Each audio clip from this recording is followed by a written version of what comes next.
Hello everyone, this is Auggie and I'm here to show you the correct way of programming and installing the XGuard Plus V2.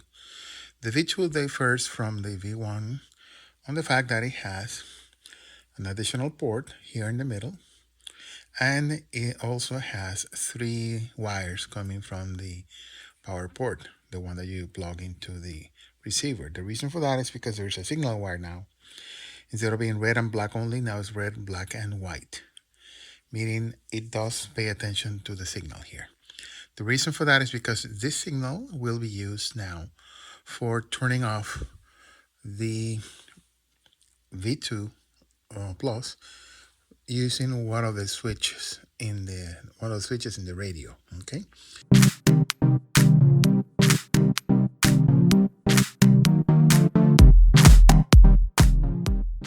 So first thing that I'm going to show you is how to turn on the feature to pay attention to that white wire. In other words, how to activate the turn off from the transmitter. So to do that, there is 2 modes. The way it comes from the factory. Okay, let me move this away because I'm going to slide the power in. Notice that if I press this here, notice how it goes. Okay, right now it is on the mode that where the switch from the transmitter is not activated. How do you know that? Let me turn it off for a second so you can see how. Okay, I'm going to turn it off. See, when I plug it in, notice the number of times that all the lights light up. It should be 1 only. Okay, so look at that, 1. See that? There was only 1 time that it turned off, turn on. So that means it's in the regular default mode. In other words, it's not paying attention to the switch. Okay. Now, in order to activate the feature, and this is actually permanent, you can turn it off or on, but you only need to do it once, and it stays like that until you actually switch it back. So you press the button, the off button, while you turn the unit on, and you'll notice there's going to be 3 times. 1, 2, 3. Okay. Now that means it's activated. I'm going to turn it off for a second. Okay. Okay. Now, when I plug it in, because I just program it to pay attention to the switch, notice that these 3 lights are going to blink. All of them are going to be 3 times. That means it is activated. 1, 2, 3. See that? That means now it's paying attention to the switch. So this is the first thing that you need to do. Okay. And once I do that, then the white wire here, the one that goes to your port in the back, will be the one that will pay attention to signals coming from the transmitter, which we're going to attach to the switch here. Okay.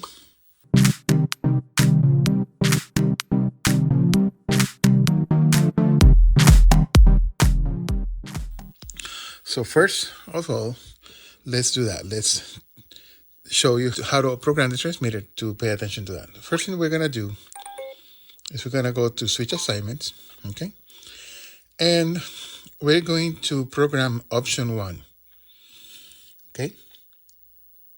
Option 1, option 2, or option 3, either one, whichever you guys have not used, doesn't matter which one. In this case, I'm going to use option 1. So to do that, you say option 1, I want to be switch number 5, which is the one here.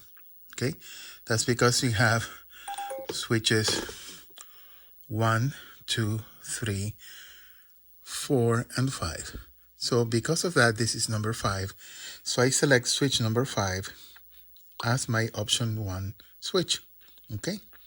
Notice that if I switch it, notice the positions A, center, and B, which is the back. Okay. A, center, and B. That's it. So now we have option 1 assigned to switch 5. Okay. That is only that allows you to activate option 1 attached to the switch. Move it away so you can see it better.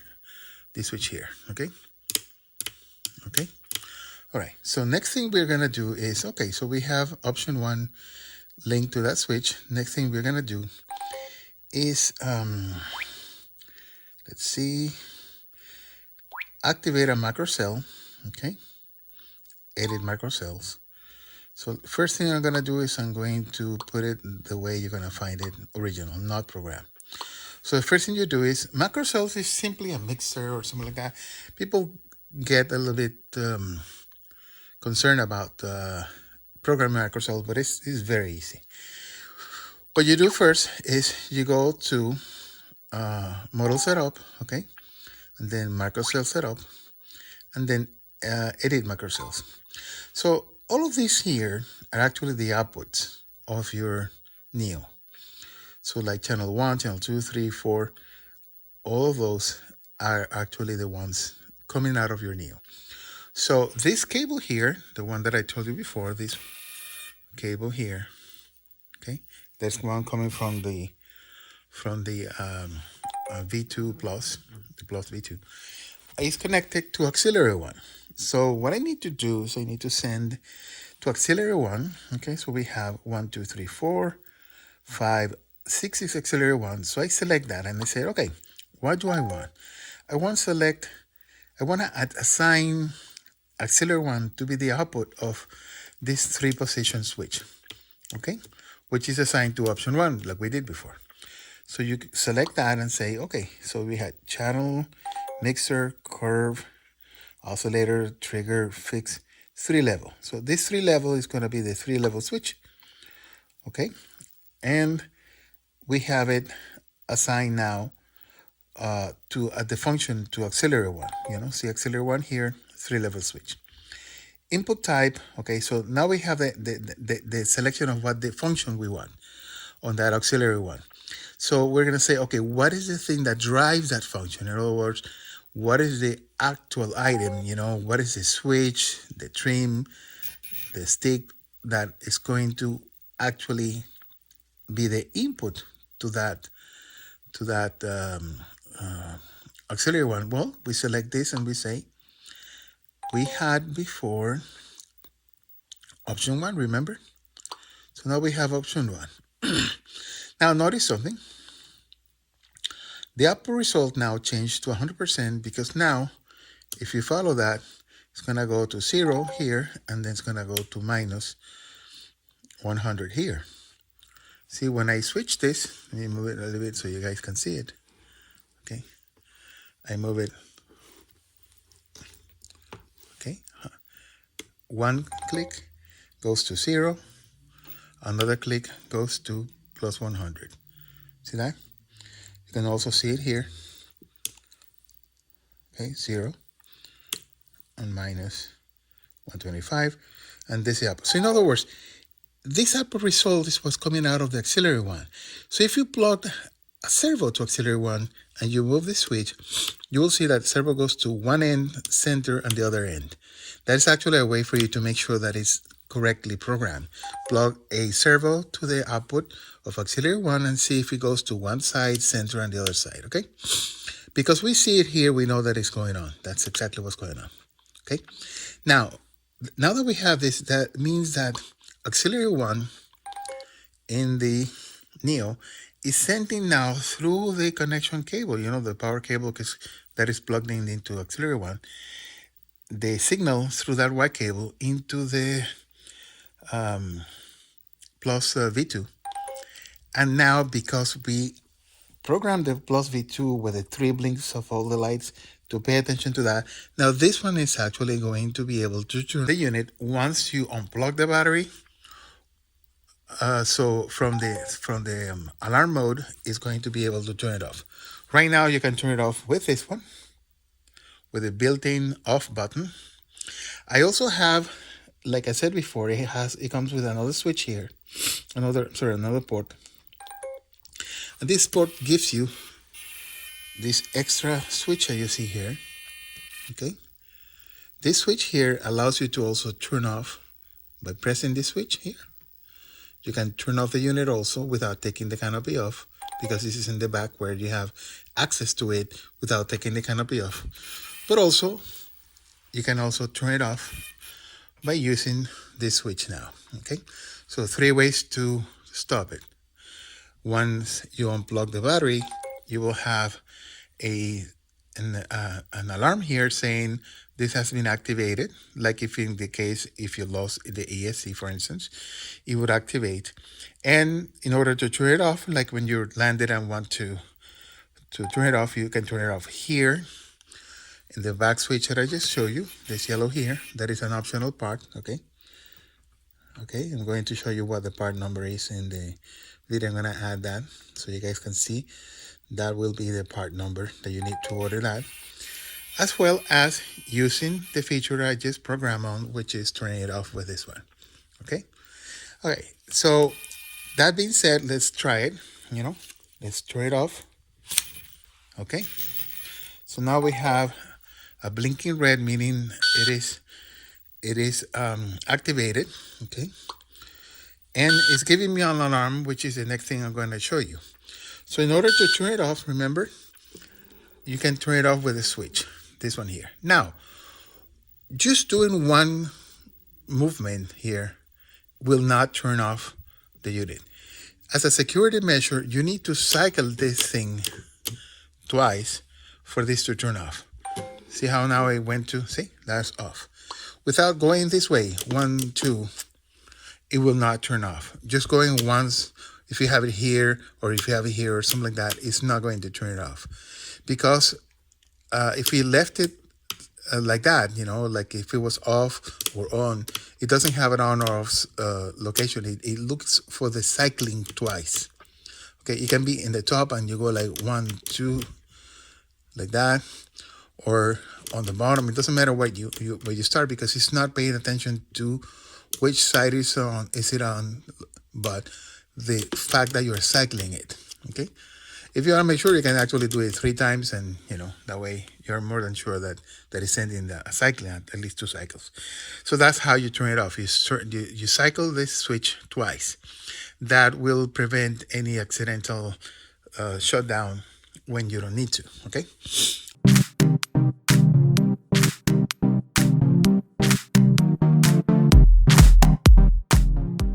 All right, so the next thing that we're gonna do is show you how to do the alarm, right? One of the things that these all the XGuards have is a port that connects to the telemetry, so you can activate the alarm on your radio. So in this case, we have in the bottom here, you will see there is labels here that says Mikado, and the top says Spectrum. So because I'm using a Neo Mikado, I'm going to use the bottom one, and this one goes to Tele 1. So Telemetry 1. It cannot be used on Telemetry 2, and that's important. It has to be used in Telemetry 1, because that's the one where you're supposed to connect a temperature sensor. Because what we use to activate this is we simulate an over temperature. So it triggers this. So let me connect this first, okay? Let me plug this first. Okay, so we'd start. All right. Okay, so the first thing we're gonna do is make sure that we have the temperature application, the one that you see here. The moment you connect the temperature to the Tele 1, this will show up if you have the application installed. So please install the application for external temperature measurement. If you install it in the wrong port, this will not show up. So this is a good indicator whether you plug it in the correct port, port 1, Tele 1, not Tele 2, but Tele 1, okay? So once that's done, you can go here to your, let's see, here, oops, model setup, telemetry, there you go, external temperature sensor, temperature setup. So what you do is, in this case, notice how it is telling me that the temperature is 20 degrees centigrade. That means this unit is telling this transmitter that the temperature on this package is 20 degrees centigrade, which is simply a number that is used to have it here as a reference. Now, when this is activated, when this, like when I disconnect the plug, unplug the battery, you will notice that this number here is going to change to something that is higher than 60. I think it's 73 or something like that. Okay, so let's disconnect it. Okay. Now you see 73 degrees. And because I set up here that is 60, it means it's above 60. Okay. 73 is larger than 60. Therefore, the alarm is activated. And the reason why it is making that sound is because that is what I selected to be the sound to be. So let me turn this one again on. It's back to 20. Okay. The way we can access that here. Okay. You can go straight to that by clicking on that icon that I told you at the beginning. So I have it tone here. You could have tone, voice on both. In this case, I want tone, and I don't want vibration because this distracts me when I'm flying. But if you want vibration, that's fine, But here it tells you, you tell it to send you a tone, and it gives you like 3 tones, and then waits for a little while, and then again 3 tones, so it doesn't drive you crazy. So you get the information that is in that this one is blinking red when it's activated. Okay, so once you do that, you simply use it normally, and I'm going to generate an alarm again. I'm going to disconnect it. There's an alarm, and this will tell me, see, there is a tone here telling me that the unit is disconnected. Now I'm going to turn it off like that, and then this will switch to disconnected. And that's it. That's how you do this. That's how it works, and that's how you program it. So I hope you guys like this video, and please, if you haven't yet, subscribe. Click on the subscribe button there, and also click on the bell for all notifications so you get a notification whenever I upload a video. And that's it. I hope you guys have a good time and enjoy flying. Thank you.